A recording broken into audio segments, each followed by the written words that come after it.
Colorado.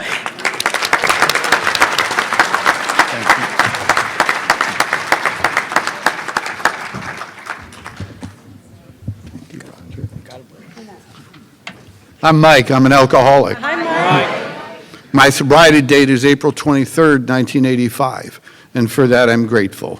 I want to thank the committee for inviting me. I'd like to thank Christy for extending the direct invitation. And so far, I've really enjoyed it here. This is wonderful. I don't know where all these people came from, though. Somebody asked me a little while ago if I'm nervous, and I just want you to know that I'm not. Because I've got a pretty good idea what I'm going to say, and you have no idea what you're going to hear. So if anybody should be nervous, it's you and not me. I do feel a little bit like a mosquito in a nudist camp, though. I know what to do, I'm just not sure where to start.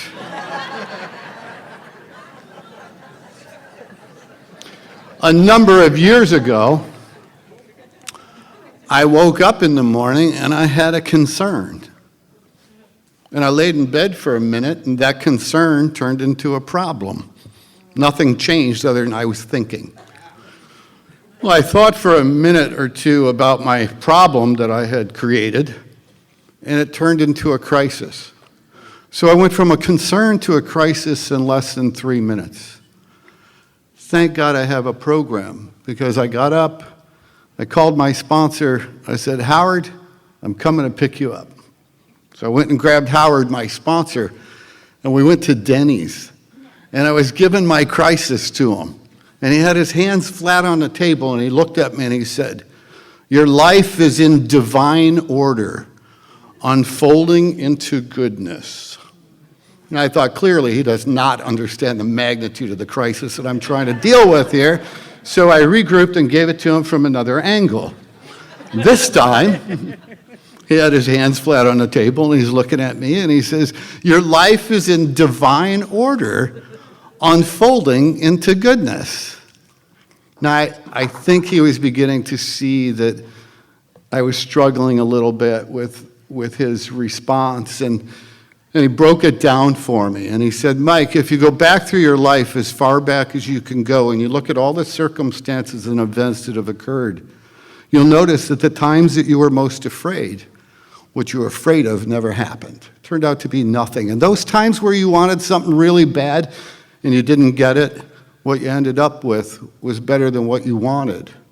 And if you're real honest, you'll see how God has pulled a golden thread through each and every one of these circumstances and events that have led you to this moment right now."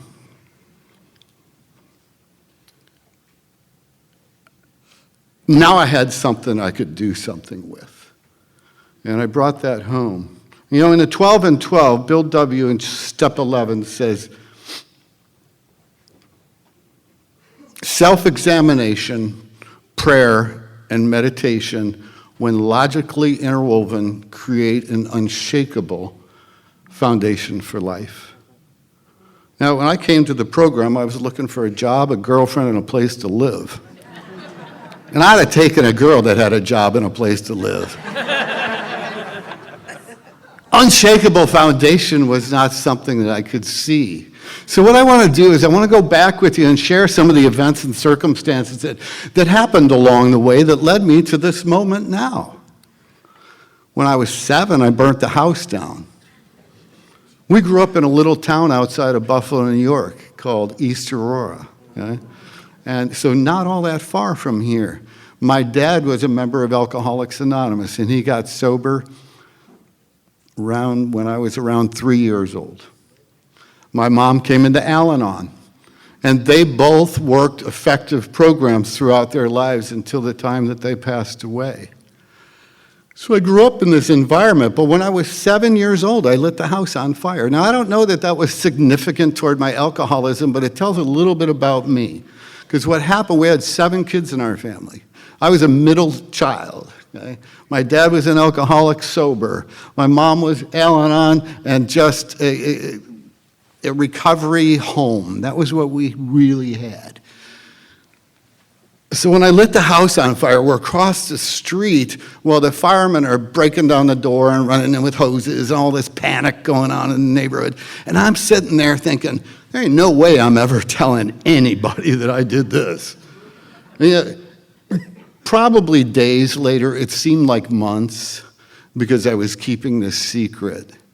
And I remember one day I went to my mom and it was confession time. And with tears coming down my cheeks, I looked at her and said, "Mom, I did it." And she said, "You did what?" I said, I lit the house on fire. She said, "We knew that."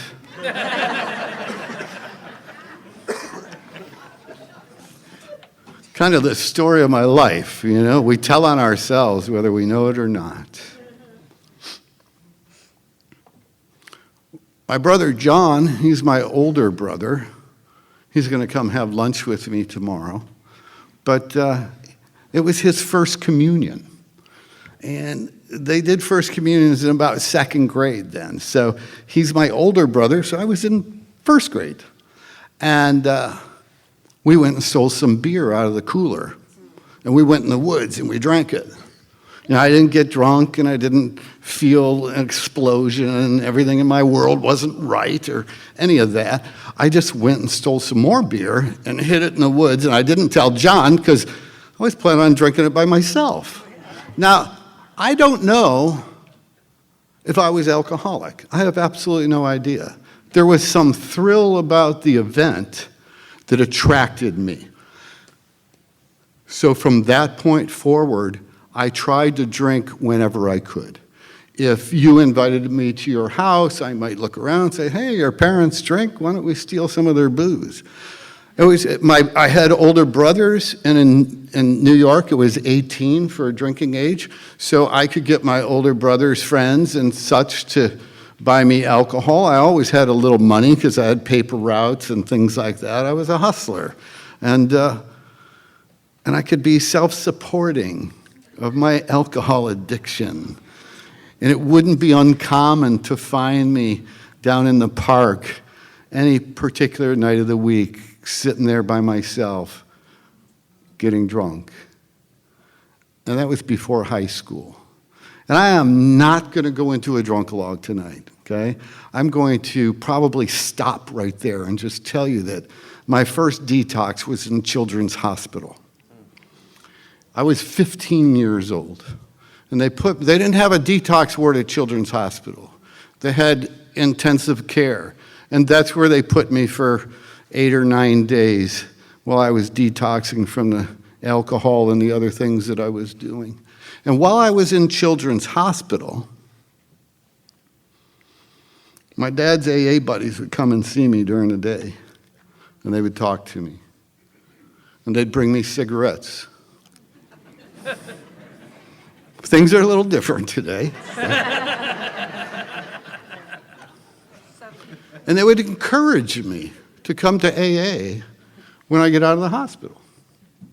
Now, the medical team, they'd come in and see me, and they would say things like, "Well, when you get out of here, you're going to need to go to therapy." And I'm like, "Okay. Whatever I got to do, just get me out of here." And I don't want anybody mad at me. That was the thing. I wanted them to understand that this was an accident, that it wasn't supposed to be this way, and that I was really a good guy. And just let me out of here, and you'll see it's going to be all right. Well, so I agreed to those things, and I started going to counseling before I went to the AA meeting. And counseling was on Tuesdays, okay?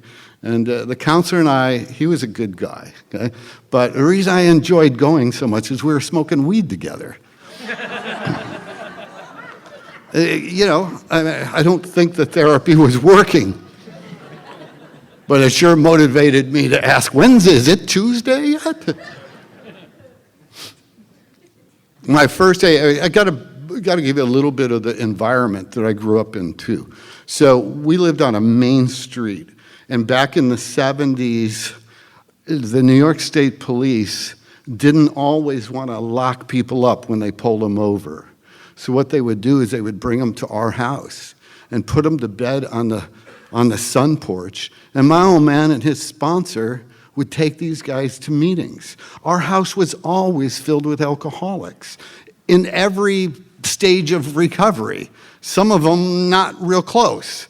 One morning, my mom used to love to tell, she didn't do a lot of speaking, but when she was asked to speak, she'd show up. And she was always real nervous, but she loved to tell the story of my little sister Mary getting ready for school one day.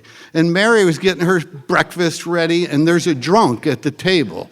And this guy's shaking and whining and moaning. Oh, I feel so bad. I can't believe it. I'm embarrassed. I can't believe it. This is so sad. And finally, my little sister looked at him and said, we've seen way worse than you.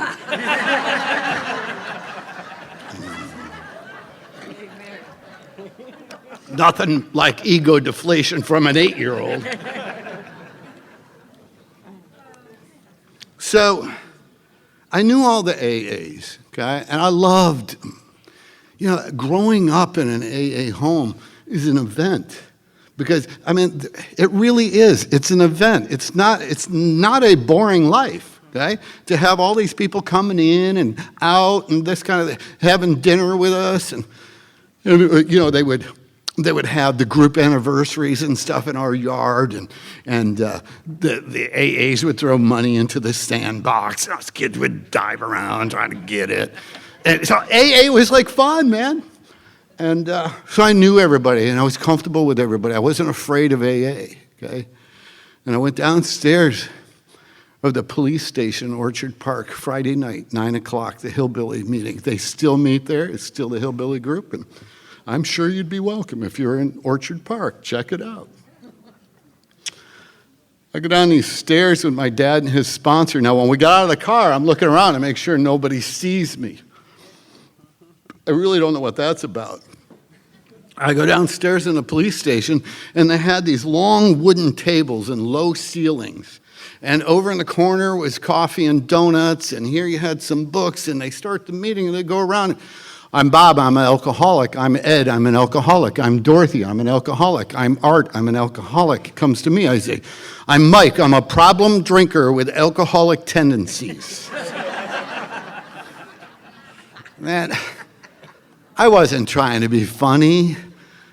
It took me a long time of self-examination to understand why was it when I detoxed in Children's Hospital, when I can't stop drinking, and when I'm doing things that are uncharacteristic of the upbringing and the life that my family had given me, and here I am denying that I'm a real alcoholic.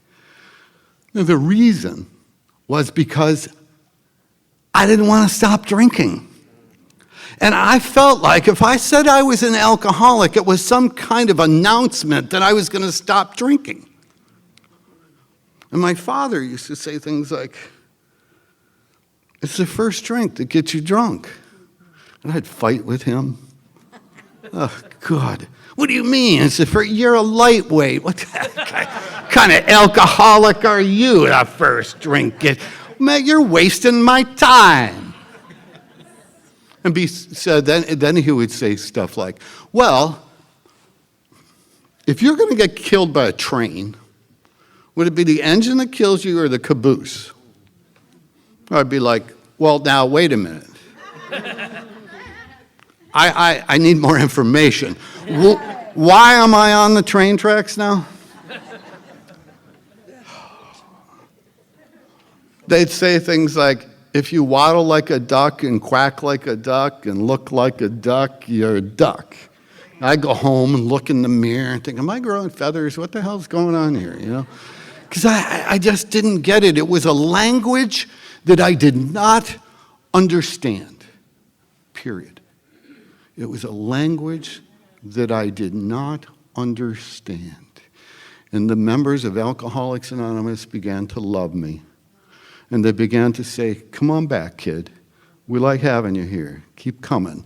It's going to be all right. It's going to be all right. And I would keep coming because they told me to, and they welcomed me. I would come, and I'd sit in those meetings in those church basements, and I'd think about how I could kill myself. Because, you see, I lied to myself. I thought Alcoholics Anonymous was, you come in here, you stop drinking, and everything gets good. Problem was, every time I stopped drinking, I got sicker, I never got better. I didn't understand that. I thought I was different than you because of that.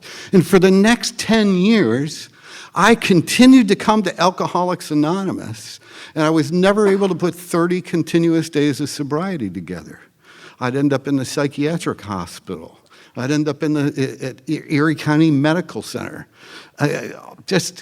It was crazy, but I would stop drinking, and the thoughts that I would have, it was so cruel what was happening to me that my head hated me so badly for the things that I had done and the things that I was doing.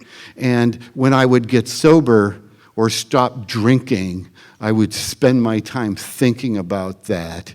And because I didn't pick up the kit of spiritual tools, I was alone. And man, this alcoholic alone is not good. And I want to tell you, you can't treat alcoholism with isolation. And if you're trying it, don't. I got drunk and we get sober. And that's what I learned in Alcoholics Anonymous. I learned that I wasn't a bad guy who needed to get good. I was a sick guy who needed to get better. And there was a program here that could deliver that. And there were people there who could show me how to do it. Well, I continued to drink and didn't understand all of this. And continued. One time they were putting me in the psychiatric hospital, and the girl's doing the intake. And, she's asking me the typical intake questions. And while she's asking me the typical intake questions, I'm trying to explain to her that a life with me would be a good move on her part.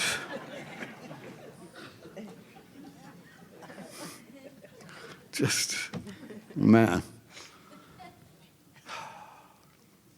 The things that happen, the people who put themselves on the front line, a lot of you guys are on the front line, man. And we're dealing with people who are dying. And thank God we have a program.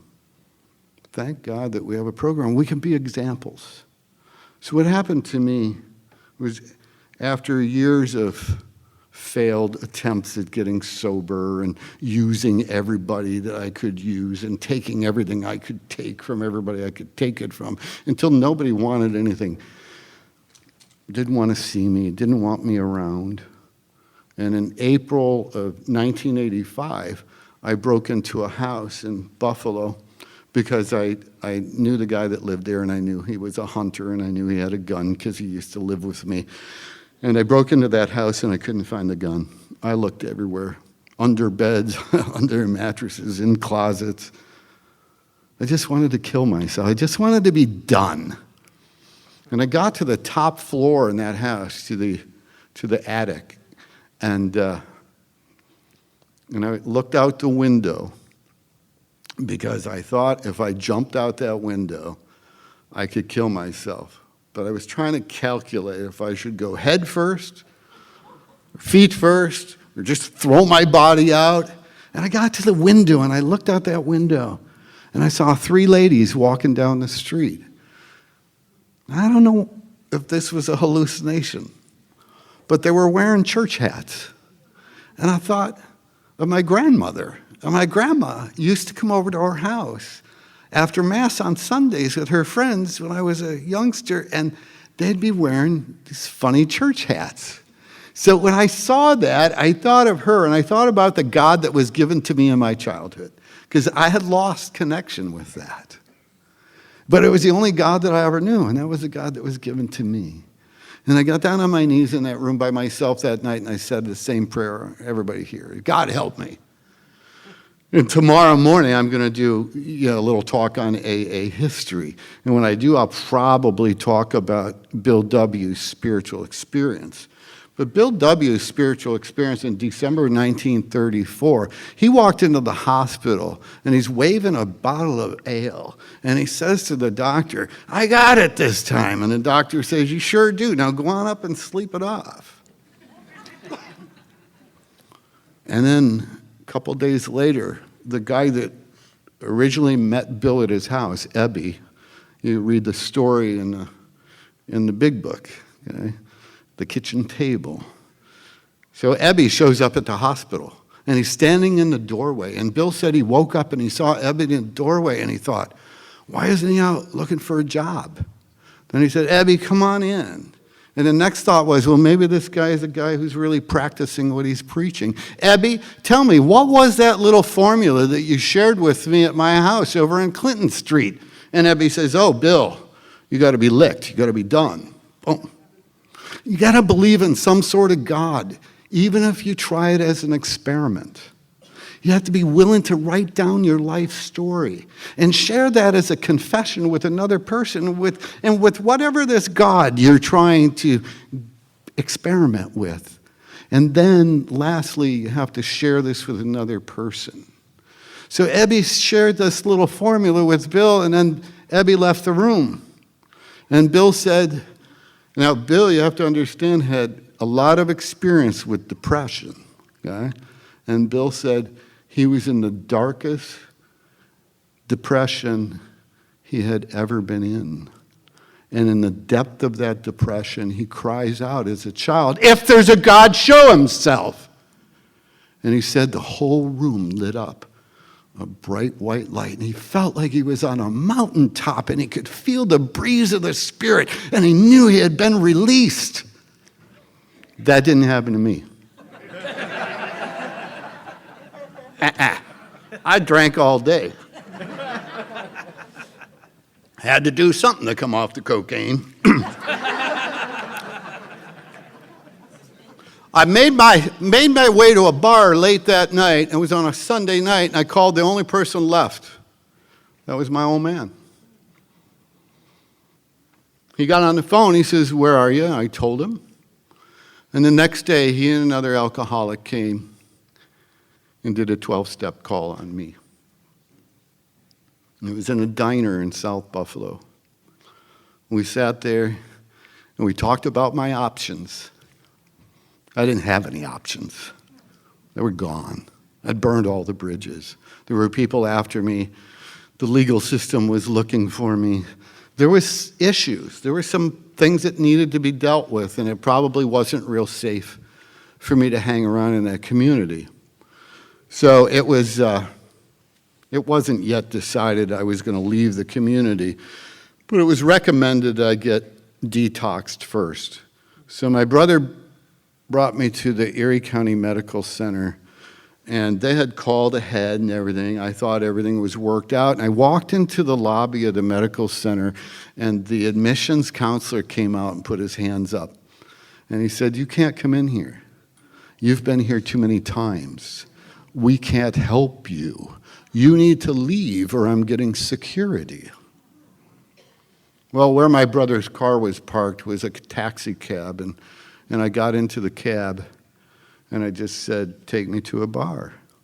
I didn't have any other answers or solutions, and he accommodated me, and it was an afternoon, April 23rd, and I'm standing in the bar, and I'm having a drink, and I look out, the door was open because it was a sunny day, and a city bus pulled up, and an old lady fell on the ground trying to get on the bus.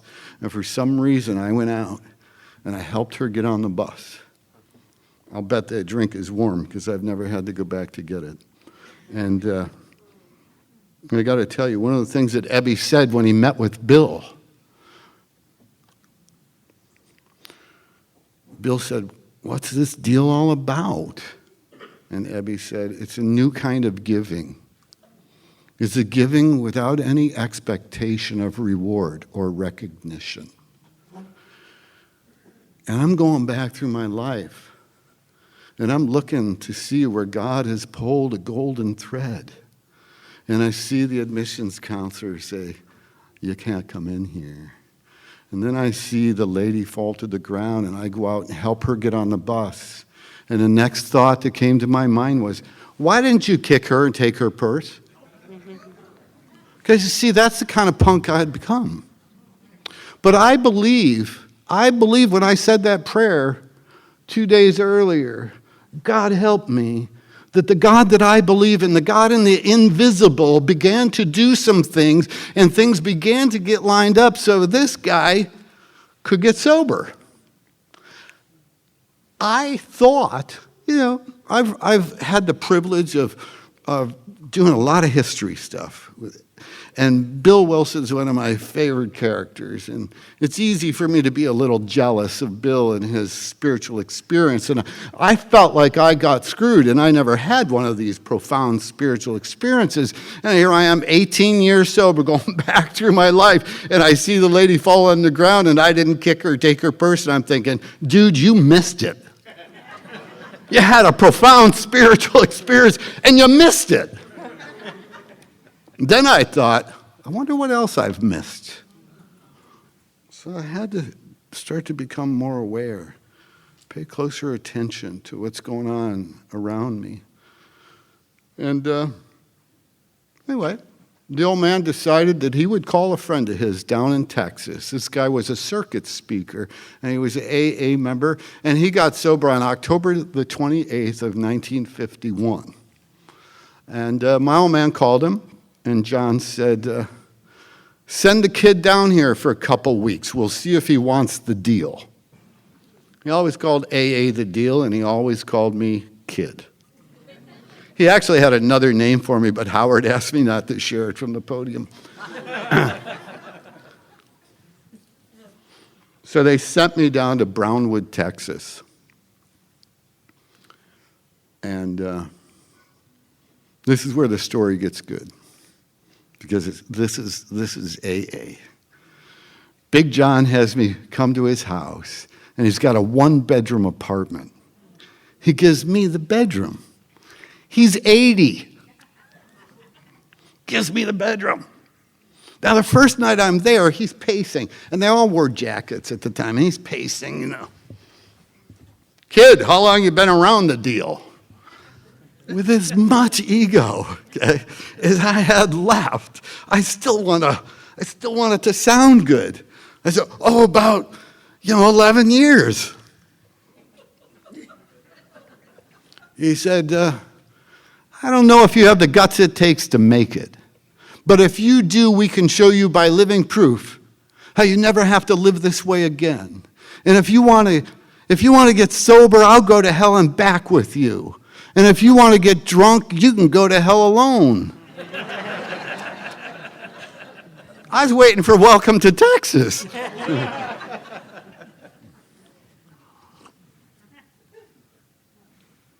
It seems like all this happened at once, and I know that it was spread out over a period, but it really does seem as though it all came at once. And John followed up and said, you are nothing but a thief. Not the kind of thief that'd kick in a joint or steal from his mother's purse. He knew my story. He said, you are a worse thief than that. Because you and me and every alcoholic have become nothing but thieves. And we're thieves of the worst kind, because we steal from those we love the most their right to happiness. Whew. That was John entering the cave where I was wrapped in a blanket of hopelessness and despair. And he grabbed me by the hand, and he began to lead me out one step at a time to the sunlight of the Spirit. But he was able to do that because he was an alcoholic that had a message of depth and weight. And that was what got me sober. It wasn't him, it was his message. The message of Alcoholics Anonymous is so important. 1947, Bill W. spoke in Memphis, Tennessee for 2 hours. And in that talk, he said, AA is a story handed down. It is. It's your story. It's my story. It's what we hand down. You see, our traditions, that first tradition, our common welfare comes first. Personal recovery depends upon AA unity. What that's telling us is that every single one of us is just as important as each other. There's nobody who's more important. We're all equal. And when we come into our meetings and we go into our business meetings and we want to look at these traditions, that first tradition asks us to sacrifice our desire to have our way so that we can create unity. Pretty simple, but it's difficult for an alcoholic. How do we sacrifice our desire to have our way? That takes a lot of discipline. So I was very grateful that I had people like John in my life to read the book to me, to quiz me. I swear it was like AA school on wheels. He would travel all over and he'd say, the kid's going to drive. And we'd be driving and he'd have this arsenal of books. AA Comes of Age, Dr. Bob and the Good Old Timers, the big book, 12 and 12. As Bill sees it, he'd be reading to me. We'd be listening to cassette tapes. And it'd be, what's Dr. Bob's address, kid?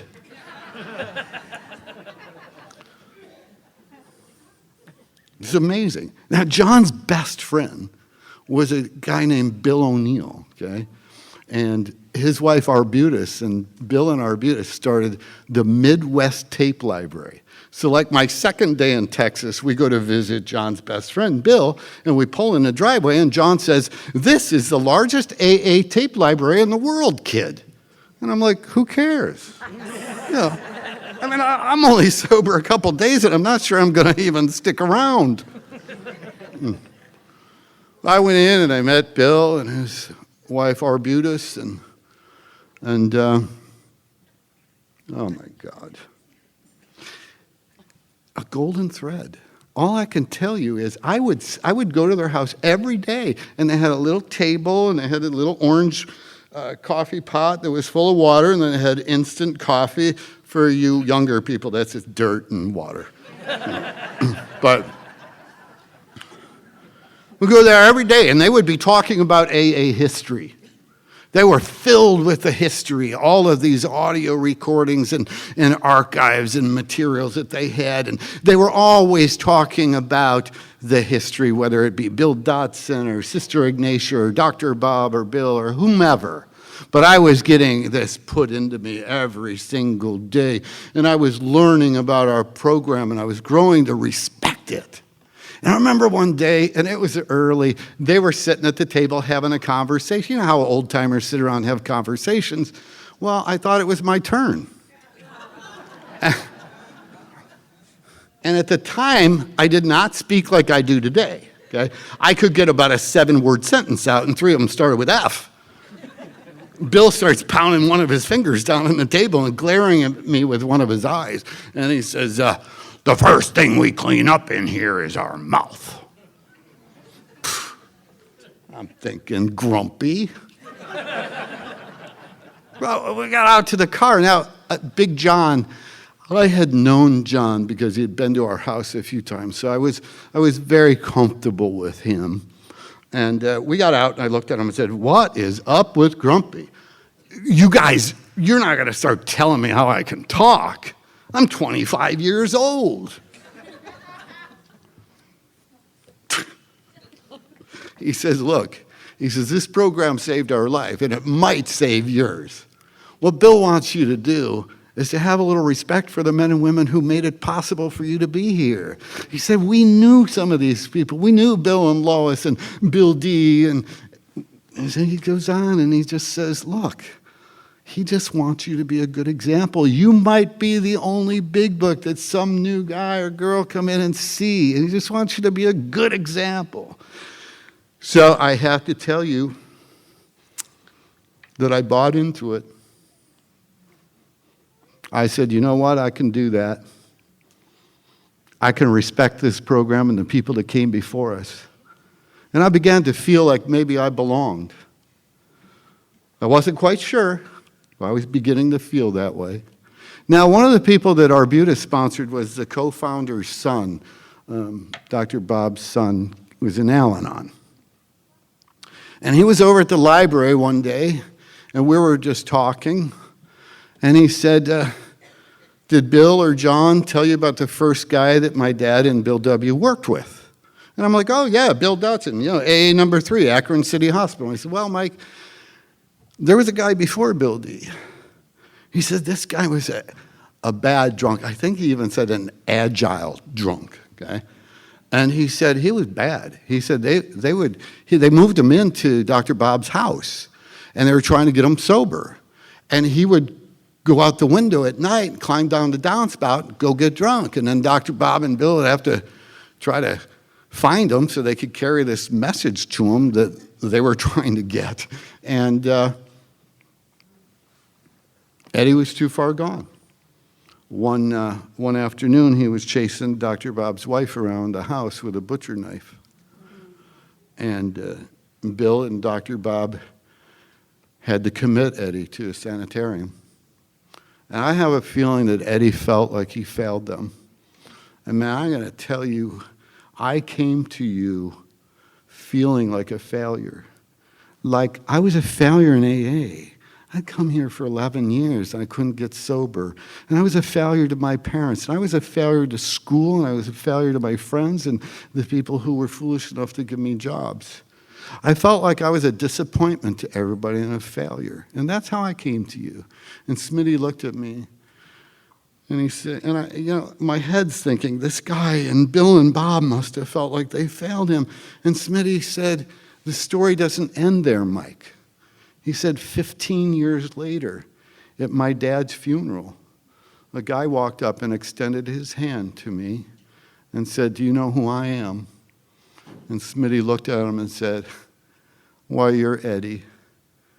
And Eddie said, yes, and I've been sober for 2.5 years. I want you to know something. That message was so powerful that that's what's kept me studying history all of these years. Because you see, the story of the very first failure, who wasn't a failure because a seed was planted. God was still doing the work with Eddie. But for the first time in my life, I realized that Alcoholics Anonymous was not, and I repeat, was not a program handed down by the fortunate to the less fortunate. No, Alcoholics Anonymous was lifted up from the bottom up. It was people lifting each other up. And for the first time in my life, I knew I belonged with you in Alcoholics Anonymous. This was my home. And when Smitty told me about Eddie, there was no question that it could work for me.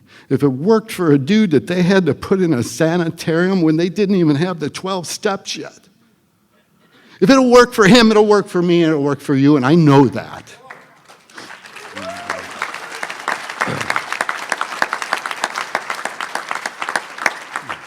We are the fortunate ones. We are the blessed. So I began, that got my attention. I began to do what they asked me to do. Do they ask you to do stuff? They gave me assignments. Tonight, you're going to stand at the door, kid.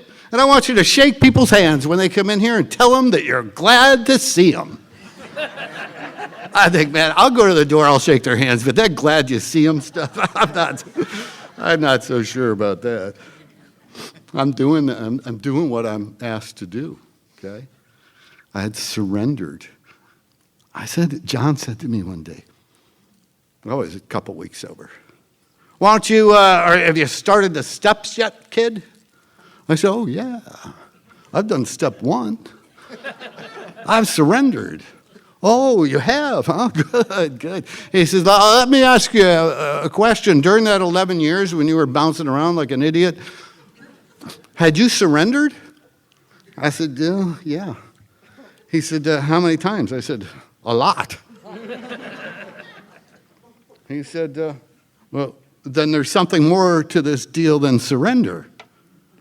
And I'm like, tell me. I need to hear this, oh wise master. What do you think he said? He said, this program is as simple as ABC. We accept, we begin, and we continue. We hold on to the God of our understanding and try to help another alcoholic, and we do that, we're going to stay sober. All right, I can handle that. Now he gave me something else to look at. Was I not in acceptance of my own alcoholism?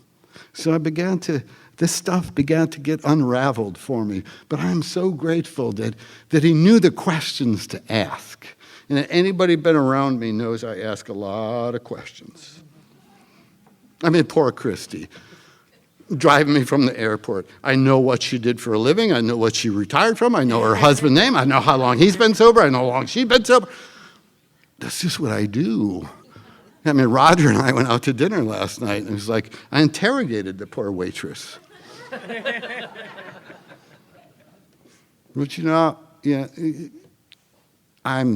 I've changed. Things have changed.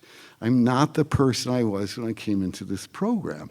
And the reason I'm not is because other people lifted me up and gave me enough encouragement that I was willing to do the work. Let's not forget there's work involved. There's effort.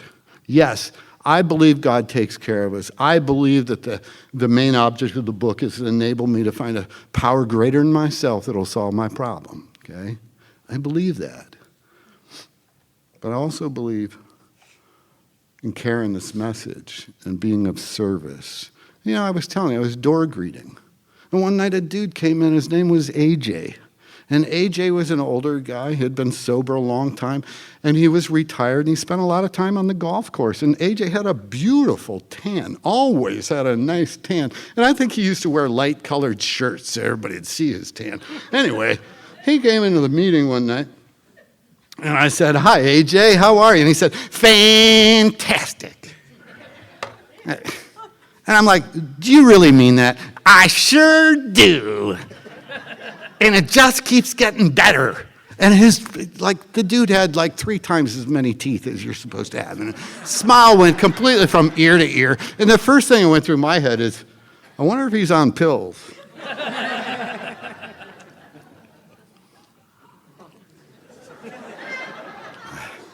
And I went home, back to John's, and I did my daily review. Because you see, I was taught to do that. And I saw AJ at the door. And I saw what AJ said to me. And I thought, I'm going to be more like AJ. I want to be more like AJ. So I started to change. I started going to meetings, and people would say, "How you doing?" I'd say, "I'm doing good, man. It's getting better." Now, that was a lie, okay? I mean, it was a damn lie, okay? But it was the greatest lie I ever told myself, because what was happening is I was reporting the facts just a little early, okay? I was reporting the facts a little early, okay? So if you're thinking you're having a bad day, change your mind and say you're having a good day. Big John used to say to me things like, "Hey, kid, would you make me breakfast today? And could you put a little yolk on those eggs?" And I'd cook up some bacon. There'd be grease flying all over, and I'd make them eggs. And I wasn't a cook. I never knew how to do any of this. And I'd give him this burnt slop, and he'd eat it and brag the whole day. "Oh, this kid is a cook. Best cook I ever had. Boy, is this kid a cook, man."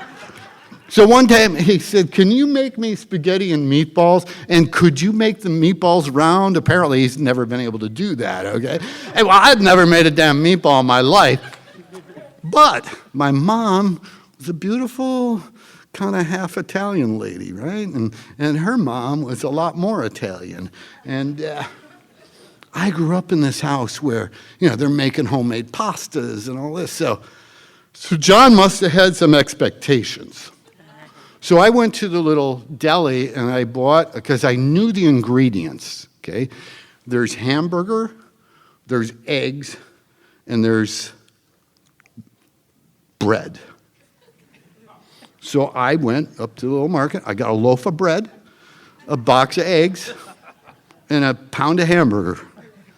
And I remember it was a pound because I figured 2 guys, pound, that's good. So I went home, And I put the bread and the eggs and the burger all in a bowl, all together, the entire amount. And I mixed this stuff up, and it was slithering, okay? And it was, now, I grew up in Buffalo, so I can make a snowball, okay? These looked like snowballs, okay? They were white and just the egg, all this.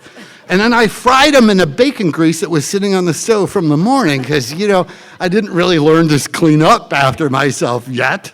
I just thought Mom did that, Anyway, I made and then I got some Prego or something, and I put these snowballs in this stuff, and oh my God. Literally, okay? I swear this happened. Now, it had to be somebody he knew, okay? But he would brag about this to everybody. So we're in a grocery store one night. Come on over here, young lady. I want you to meet the kid. This kid. I have no idea if he knows this person, if it's just a stranger. He's the best cook I ever had. I just want to ask you one question. Do you think I wanted to hang out with him? Come on. Yeah. You know why? Because it's a program of attraction. And he was giving me little things to do. And then he was paying attention to the little things. And he was complimenting me. And he was rebuilding me. He was helping me to become a man. I'm so grateful to him and to all who were around me for the things that they did. And John would read the book to me and I'd fight with him. He'd say, get out of the debating society. And I'd argue for an hour that I'm not in the debating society. How he put up with me. And I literally mean that. Sometimes we come in here and we're not all that lovable. And I wasn't all that lovable. I told you that he gave me his bedroom. I told you that he invited me for 2 weeks. What I didn't tell you is I stayed for 2 years.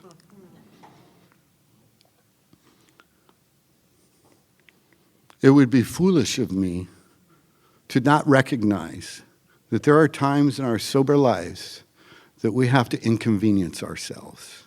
This man inconvenienced himself by giving up his bed for 2 years. I hope I never bitch when I have to go on a 12-step call. I have to go get somebody out of jail. I got to go pick somebody up at the treatment center or drop them off at detox. Because these are the things that we get to do. You see, we get to be of service. It's not that we got to be of service. We get to be of service. I didn't have to come here. I was invited to come here. I get to come here. This is a privilege. This is something that is important for all of us. And there's someone out there tonight. That's been thinking, maybe life's a little too tough. Maybe I can't make it any further. I don't know if this AA thing's going to work. I want you to know that I'm here for you because I've been where you are. You see, just 5 years ago, I have 3 grown kids. Okay? 3 grown kids. Now, my daughter is suffering from Crohn's disease and several others, and she's had about 12 surgeries, and she's, really as close to a total care patient, with this. And we've been doing our best, but a few years ago, she was going to celebrate her 30th birthday. And she hadn't eaten cake in 4 years. I was asked to leave the party because I snapped. You see, I was carrying so much, and I wasn't doing the things I needed to be doing. So I was asked to leave my own home. And I'm sharing this with you because I was 36 years sober. You don't expect this at 36 years. You think you're some kind of saint. No way, man. I'm still 1 drink away from a drunk. I went out into the field, and the sun was setting, and God and I had a conversation. And the conversation was something like this. God, I haven't been doing the work. I hope you give me the strength to start. I called my sponsor, Bob B., the next day, and then Bob yelled at me for a while. And then he talked to me with love. Because you see, that's the language that we have. And he encouraged me to take some actions. And I began to take those actions. And I want you to know that if you're suffering from depression, get help outside of AA. Get help. Go.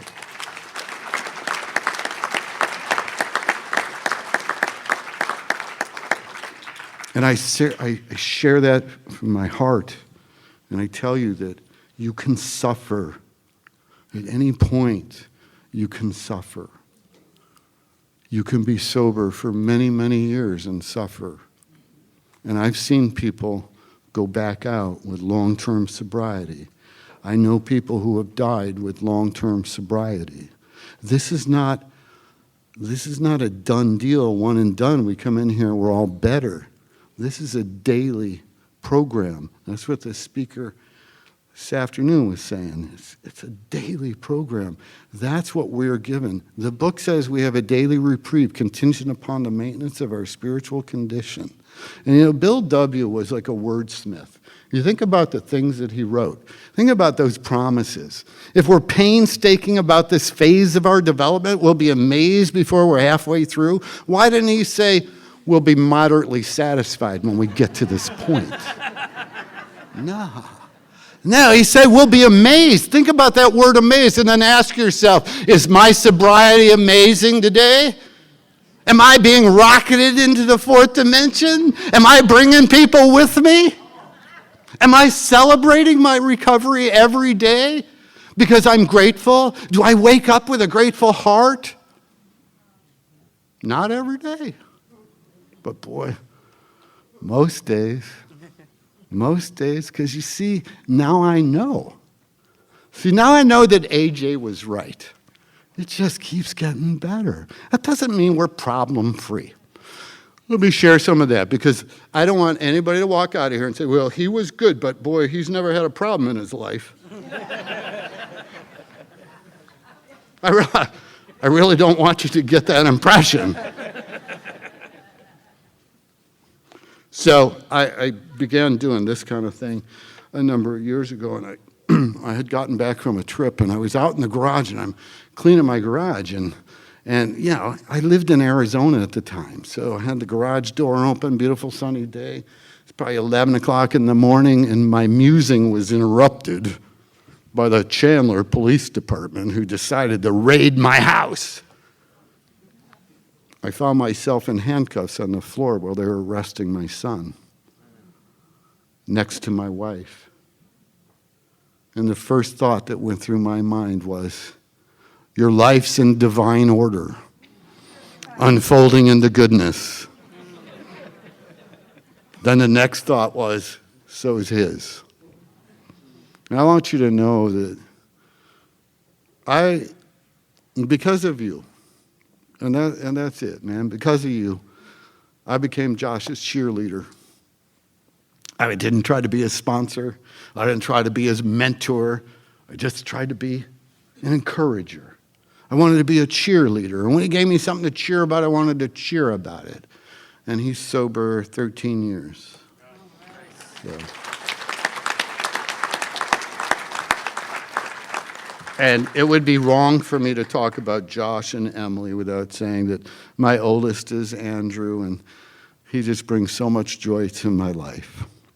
He handles a lot of I run a nonprofit, and he handles a lot of administrative stuff for us.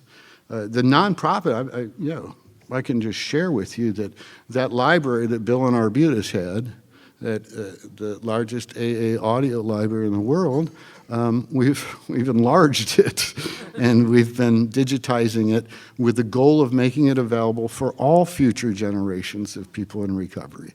So.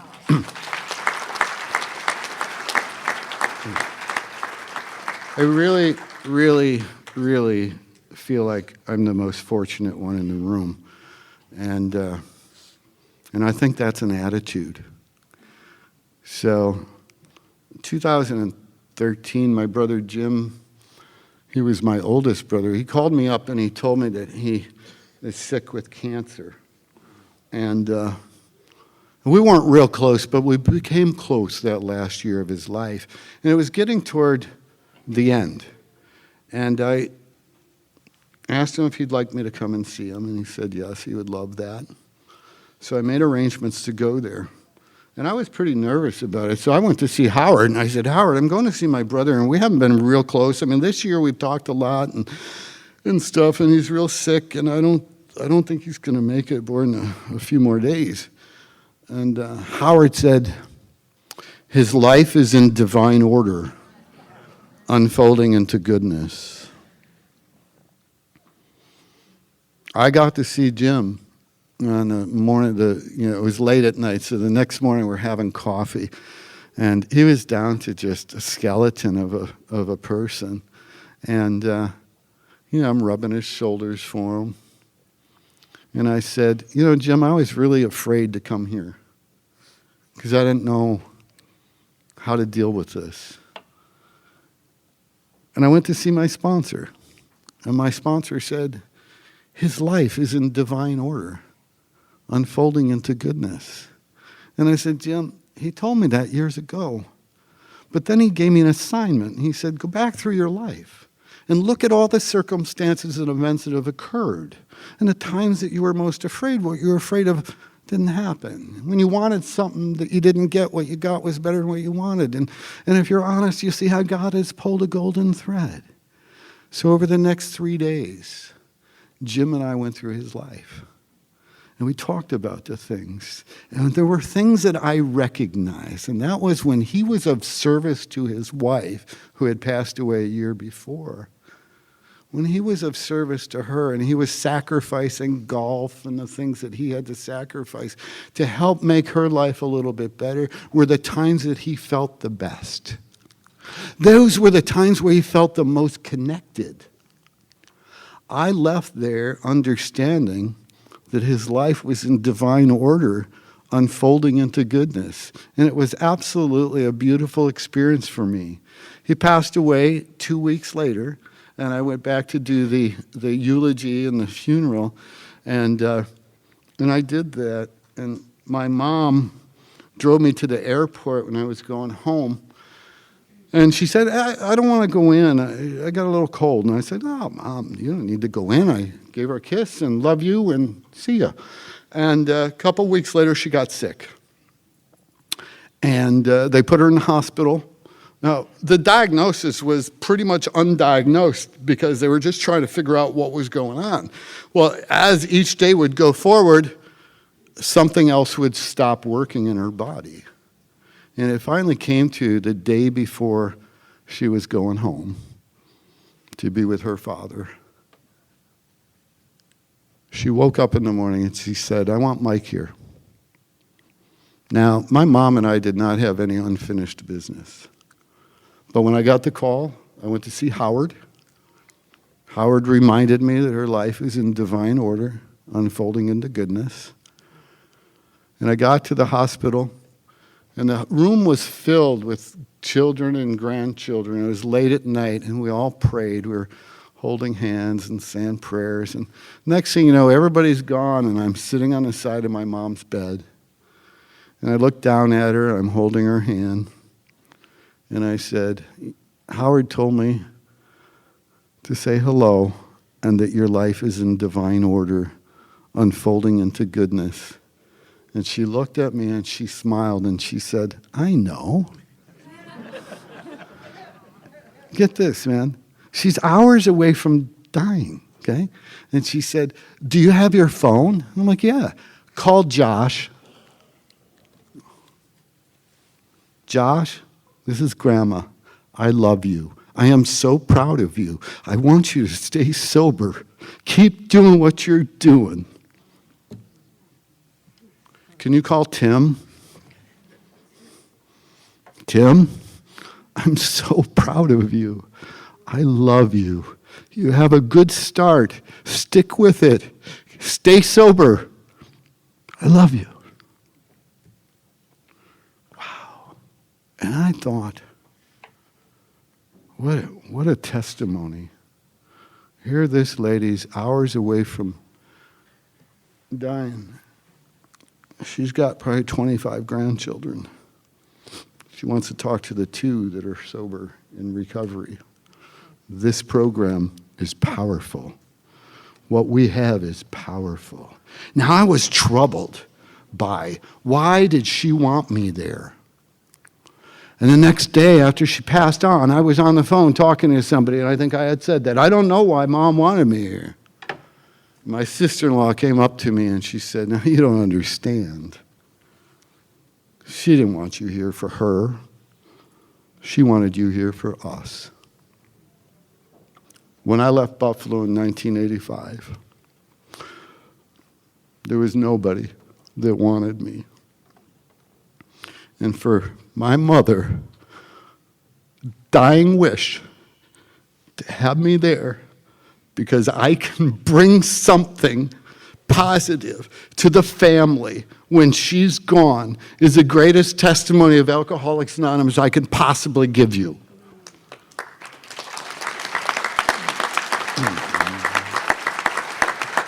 All right, so we're getting too heavy here. I don't want to keep giving you a list of people that died. But I can tell you this, that we're alive. Dr. Bob, in his last talk, said that if you took Alcoholics Anonymous and you simmered it down to just 2 things, those 2 things would be love and service. Love and service. Love and service. Now, we know what service is. Service is love in action. I believe if Dr. Bob would have meditated on it a little longer, he might have said if we simmered it down to one thing, that one thing would be love. As I've traveled and experienced this life and journey, I've had a lot of time to reflect and meditate and try to expand my spiritual consciousness. And what I've really come up with is God is love for me. And I get to see that in demonstrations of kindness. So everywhere I look, I see kindness, and that's God smiling, saying, "I'm here." And when I take and put forth the effort to be kind, I can feel that I'm pleasing to the God of my understanding because I'm giving away love. A bell is not a bell until we ring it. A song is not a song until we sing it. Love wasn't put in our hearts to stay. Love is only love when we give it away. Alcoholics Anonymous is only Alcoholics Anonymous when we give it away. Thank you.